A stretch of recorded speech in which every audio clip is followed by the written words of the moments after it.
Legal, pessoal. Vamos para a aula de número 12. Vamos dar sequência ao curso para a gente tentar entender esse conflito que está acontecendo na Ucrânia, entre Rússia e Ucrânia, certo? Acompanhe comigo. Nós estamos discutindo a questão da geografia da guerra, o conflito na Ucrânia, ok? Então, qual o tema dessa aula número 12? Olha, Guerra Fria, né? Parte 1. Por quê? Porque a gente vai dividir a Guerra Fria, que é um assunto amplo, em duas aulas, né? Então, na Guerra Fria, parte 1, essa aula número 12, a gente vai discutir o início do processo da Guerra Fria, né? Por que esse termo Guerra Fria? Olha só, vamos tentar entender esse termo Guerra Fria. Durou exatamente 46 anos, de 1945, quando termina a Segunda Guerra Mundial, quando os Estados Unidos lançam as bombas nucleares nas cidades de Hiroshima e Nagasaki, como a gente já tinha dito, anunciando para o mundo o seu poderio militar e bélico. Na verdade, a demonstração de força foi direcionada a uma nação, a União Soviética. Tanto os Estados Unidos quanto a União Soviética saíram fortalecidas após o término da Segunda Guerra Mundial, tornando-se as duas maiores potências do globo. Os Estados Unidos defendiam o capitalismo, enquanto a União Soviética defendia o socialismo. Começava a bipolaridade política e econômica que afetaria diversos acontecimentos desde o final da década de 1940 a 1991, quando a União Soviética se desintegrou, certo? A Guerra Fria foi um período histórico que durou do fim da Segunda Guerra Mundial, 45, até o fim da União Soviética, em 1991. Esses anos foram marcados por tensões significativas entre o bloco capitalista, liderado pelos Estados Unidos, na figura de uma série de presidentes, e o bloco socialista, no lado oriental, chefiado majoritariamente por Joseph Stalin, da União Soviética, certo? Então está aqui essa divisão do mundo, olha, Estados Unidos liderando o capitalismo no lado ocidental e tentando implantar o regime capitalista nesses países do lado ocidental, e a União Soviética, por sua vez, tentando implantar o modo de produção comunista ou socialista no lado oriental. Então foi um conflito político, ideológico e militar entre as duas grandes potências no pós-Segunda Guerra Mundial. Veja aqui, olha, o sistema capitalista, como a gente já havia dito em outras aulas, é uma sociedade dividida em classes, predomina a propriedade privada, a busca do lucro, a economia de mercado, né? Então está aqui o lado ocidental, olha, Meridian Greenwich, do lado ocidental você tem os países que adotaram o capitalismo. Só que avança sobre essa linha não é rígida, né? Então você tem essa parte laranja que é o mundo capitalista. Veja que tem aqui a Austrália na Oceania que também adotou o capitalismo. E aí você tem os países do mundo socialista que são esses daqui, olha, que estão com essa coloração aqui, um laranja mais claro e outro laranja mais escuro, certo? Então o sistema socialista propõe o quê? Sociedades sem divisão de classe, socialização dos meios de produção, economia planificada e controlada pelo Estado, como a gente já havia dito em outras aulas, né? Um grande marco da Guerra Fria foi a Conferência de Yalta, em que os chefes de Estado dos países vencedores da guerra, dos aliados, né? Você tem aqui o primeiro-ministro inglês, Winston Churchill, tem o presidente Franklin Delano Roosevelt dos Estados Unidos e o presidente da União Soviética, Joseph Stalin. Eles se reúnem em Yalta, na Crimeia, né? Em fevereiro de 1945, Stalin, Churchill e Roosevelt se reúnem para planejar o que aconteceria quando a guerra terminasse. Então eles vão decidir o quê? O estabelecimento da ONU, da Organização das Nações Unidas, a criação desse órgão para pregar a paz, a cooperação internacional entre os países, a manutenção da paz.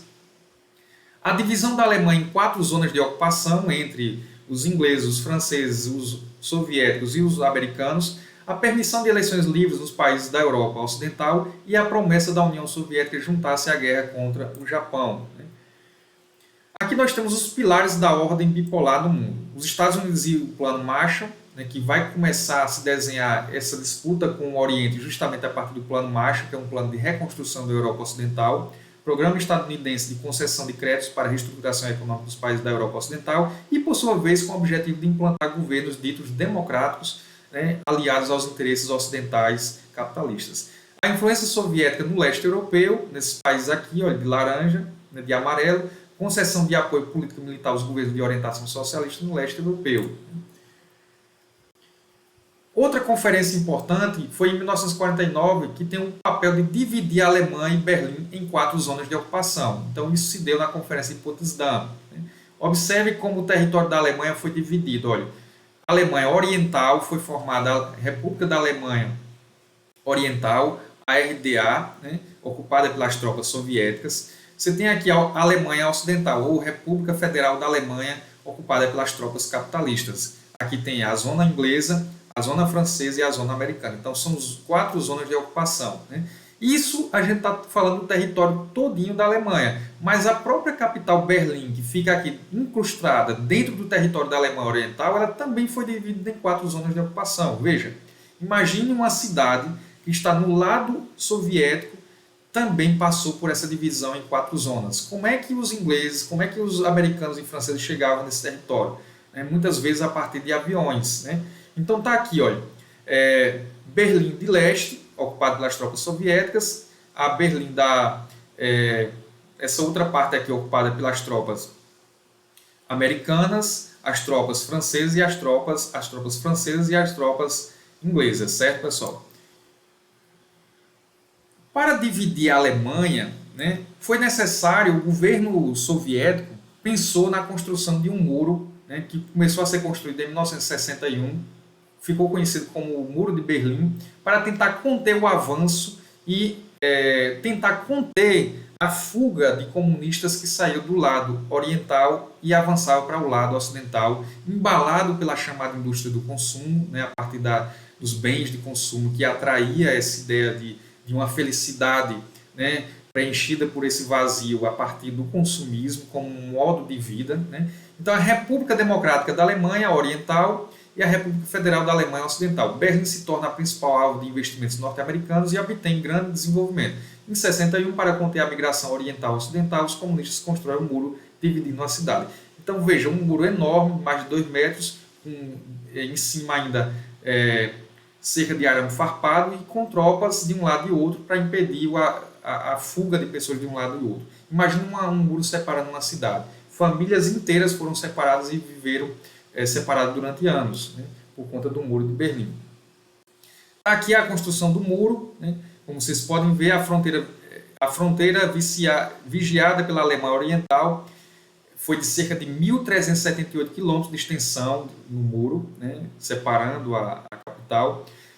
302 torres de controle, 55 mil metralhadoras com acionamentos à distância, 1,3 milhão de minas terrestres, 30 mil guardas, 1.000 pessoas morreram tentando fugir, 165 delas pelo muro e 5.775 alcançaram o outro lado em segurança. Então nós temos aqui um quadro de como foi perverso essa construção do Muro de Berlim, muita gente tentando fugir, né? Tem até filmes que retratam isso daí. Por exemplo, Adeus Lenin é um filme que vai mostrar famílias que foram separadas e uma parte da família que estava de um lado tenta atravessar o muro, integrantes dessa família fuzilada, enfim. Então está aqui a construção do Muro de Berlim. Bom, em 1946, o primeiro-ministro inglês Winston Churchill criou a expressão cortina de ferro, designando o domínio militar soviético sobre a Europa Oriental. Então, esse avanço das ideias socialistas da União Soviética sobre os países do leste europeu, né, Polônia, Tchecoslováquia, Hungria, Romênia, Bulgária, República Democrática da Alemanha, ele cunhou a expressão cortina de ferro, porque essa separação que dividia o mundo entre Ocidente e Oriente se baseava no militarismo. Quais foram as principais características desse período da Guerra Fria? Enfraquecimento econômico e político dos países europeus, bipolaridade global, corrida armamentista, nuclear e espacial, o equilíbrio do terror, a política de dissuasão, ou seja, de intimidação do inimigo a partir da construção de armas de destruição em massa, conflito ideológico, a partir dos meios de comunicações como TV, rádio, fazendo propaganda de um lado e de outro, e um conflito bélico na Guerra Fria, principal cenário. E aí nós temos a formação do terceiro mundo, que é um conjunto de países não alinhados, que não se aliaram nem ao capitalismo nem ao socialismo. São os países que se tornaram independentes na segunda metade do século XX, da África, da Ásia e algumas nações da América Latina. Tudo iniciou com a chamada doutrina Truman. Foi o 33º presidente dos Estados Unidos de 1945 a 1953, e ele vai criar a chamada doutrina Truman, a política de apoio dos Estados Unidos aos países que estivessem sob a ameaça de dominação soviética estabelecida em 1947. A Grécia foi o primeiro país que recebeu grandes quantidades de armas e suprimentos em 1949, derrotou os comunistas. Um outro importante fato para iniciar a Guerra Fria foi o Plano Marshall. O general Marshall, secretário de Estado dos Estados Unidos, o general Marshall, ele vai criar esse plano. Em 1947 também, a Secretaria do Estado, a secretária de Estado, o secretário de Estado Marshall anunciou o Plano Marshall. Né? Em que consistia? Foi um plano de enorme ajuda econômica para a Europa, com o objetivo de ajudar e recuperar os danos causados pela guerra e implantar governos capitalistas no Ocidente. Né? O que os Estados Unidos ganhavam com este plano?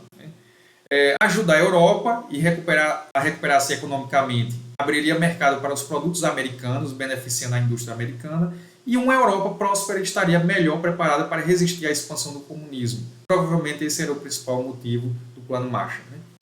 Então veja, a doutrina Truman, né? A política de contenção do socialismo, segundo a qual cabe aos Estados Unidos a defesa do mundo capitalista diante do avanço do comunismo. O Plano Marshall de 1947 injetou cerca de 17 bilhões de dólares na Europa. A OTAN foi criada em 1949, veja, a gente vai discutir depois a OTAN, né, que é o Tratado do Atlântico Norte, que é um conjunto de forças militares dos países do Ocidente que adotaram o capitalismo, formando um verdadeiro exército para conter o avanço das ideias socialistas. Né? Respostas a testes nucleares feitos pelos socialistas. O marcatismo dos anos 50 foi a perseguição a supostos simpatizantes comunistas, né, no Congresso americano. Né, o McCarthy foi um senador americano que ele criou o macartismo, né, que era uma caça às bruxas, né, uma caça a pessoas que tinham ideias sociais, ideias comunistas no seu próprio país. Foi escorraçado, foi perseguido, foi morto. Né. Guerra da Coreia, 1950 a 1953, havia uma busca à contenção da expansão comunista, a crise dos mísseis de Cuba de 1962 e o apoio à formação de ditaduras na América Latina, exemplo no Brasil, aqui em 1964. Aqui o Plano Marshall foi destinado a esses países, principalmente. Quem mais recebeu foi o Reino Unido, com cerca de 3, cifras em milhões de dólares. Né? Então aqui, já que está em milhões, aqui nós temos 3 bilhões e 175 milhões só para o Reino Unido. França foi em segundo, Itália depois em terceiro, República Federal da Alemanha em quarto, Países Baixos em quinto e assim vai. Né?